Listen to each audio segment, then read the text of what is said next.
Students, good morning. आज का हमारा टॉपिक है हिंदी व्याकरण का लेसन 18 निबंध लेखन। ओके, निबंध लेखन में हम इसके पहले भी 2-3 निबंध देख चुके हैं। आज हम बुक के निबंधों को रीड करेंगे। जैसे है फर्स्ट नंबर का परिश्रम का महत्व। ठीक है, तो ये आपको पेज नंबर 78 एंड 79 में मिलेगा। Okay students, so open your grammar books. परिश्रम का महत्व।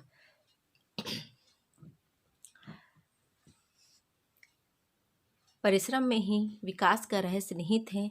परिश्रम के बल पर ही मनुष्य ने ज्ञान विज्ञान के क्षेत्र में सभी उपलब्धियों को प्राप्त किया है। परिश्रम के बल पर ही जीवन को सुखमय बनाया जा सकता है। परिश्रम रहित व्यक्ति का जीवन दुखमय होता है। ईश्वर भी परिश्रमी व्यक्ति की ही सहायता करता है। कहा भी गया है कि परिश्रम ही सफलता की कुंजी है। इतिहास साक्षी है कि जिन लोगों ने निरंतर परिश्रम किया वे सफल भी रहे। प्राचीन काल में ऋषि मुनि निरंतर तपस्या करके सिद्धियां प्राप्त करते थे। वैज्ञानिकों ने निरंतर परिश्रम द्वारा अनेक आविष्कार करके जीवन को सुखमय बनाया है। खिलाड़ी, अभिनेता, चिकित्सक, वैज्ञानिक आदि सभी की सफलता का राज परिश्रम ही है। परिश्रम के बिना कोई भी उपलब्धि प्राप्त नहीं हो सकती। परिश्रम रहित व्यक्ति का जीवन अभिशाप एवं बोझ बन जाता है। मनुष्य के भाग्य का निर्माण उसके परिश्रम से ही होता है। मैथिली शरण गुप्त जी ने भी कहा है, बनता बस उद्यम ही विधि है, मिलती जिससे सुख की निधि है। विद्यार्थी के लिए निरंतर परिश्रम और अभ्यास नितांत आवश्यक है।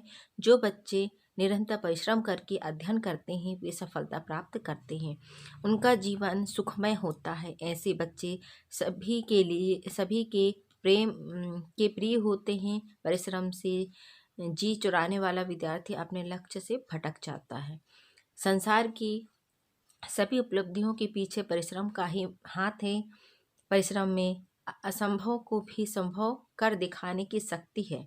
मनुष्य को परिश्रम रूपी अमूल्य निधि को अपनाकर अपने जीवन को सुखमय बनाना चाहिए। सरल से सुखमय जीवन का राज भी तो परिश्रम में ही निहित है। कहा भी गया है, जिसने परिश्रम किया उसका जीवन सफल रहा। तो बच्चों, यहाँ पर हमने परिश्रम के महत्व के बारे में निबंध पढ़ा कि परिश्रम हमारे जीवन में कितना महत्व है ना। परिश्रम का हमारे जीवन में कितना महत्व है। कभी भी हम बिना परिश्रम किए कुछ भी हासिल नहीं कर सकते हैं। इसलिए हमें परिश्रम करना ही चाहिए, चाहे वो पढ़ाई के लिए हो, चाहे अपनी ज़िंदगी के संघर्ष के लिए हो, चाहे कोई भी अपना उद्देश्य जो होता है उसे पाने के लिए हमें परिश्रम करना चाहिए, तभी हम जीवन में सफल हो सकते हैं। ठीक है, ये हमारा आज का पहला टॉपिक था। अब नेक्स्ट टॉपिक देखते हैं, वर्षा ऋतु। ठीक है, वर्षा ऋतु है। भारत को ऋतुओं का पालना कहा जाता है। यहाँ 6 ऋतुएं क्रम से आती हैं, अपनी छटा का प्रदर्शन करती हैं। इन ऋतुओं में वर्षा विशेष महत्व है। कवियों ने वर्षा ऋतु को ऋतुओं की रानी कहा है। हे बसंत ऋतुओं का राजा, वर्षा ऋतुओं की रानी। दिनकर। ग्रीष्म ऋतु की भयंकर गर्मी से व्याकुल सभी जीव जंतु वर्षा ऋतु की प्रतीक्षा बेसब्री के साथ करते हैं। वर्षा ऋतु आते ही चारों ओर नया उल्लास छा जाता है। गर्मी से मुरझाई वनस्पतियां नवजीवन पाती हैं। खेतों में खड़े पौधे हवा में झूम झूम कर वर्षा ऋतु का स्वागत करते हैं।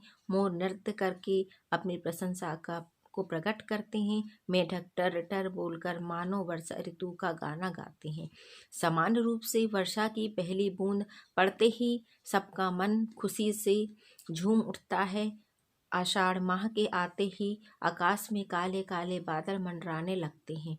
बादलों का गर्जन प्रारंभ हो जाता है।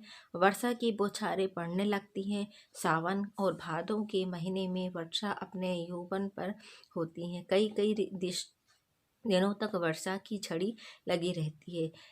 कृषि के लिए वर्षा का विशेष महत्व है। वर्षा से भूमिगत जल का संग्रह होता है। धरातली जल में वृद्धि होती है, जिसका उपयोग हम पूरे वर्ष करते हैं। पृथ्वी की समस्त वनस्पतियों को नव जीवन मिलता है। इसलिए तो प्रकृति का कण कण वर्षा ऋतु में खुशी से भर उठता है।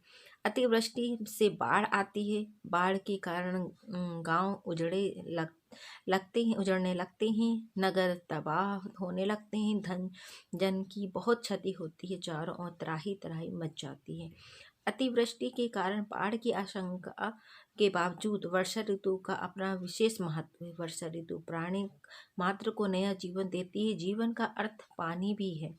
वर्षा ही वनस्पतियों का आधार है। वर्षा ही पृथ्वी को अपने जल से तृप्त करती है। तो स्टूडेंट्स, आज हमने 2 निबंध देखा।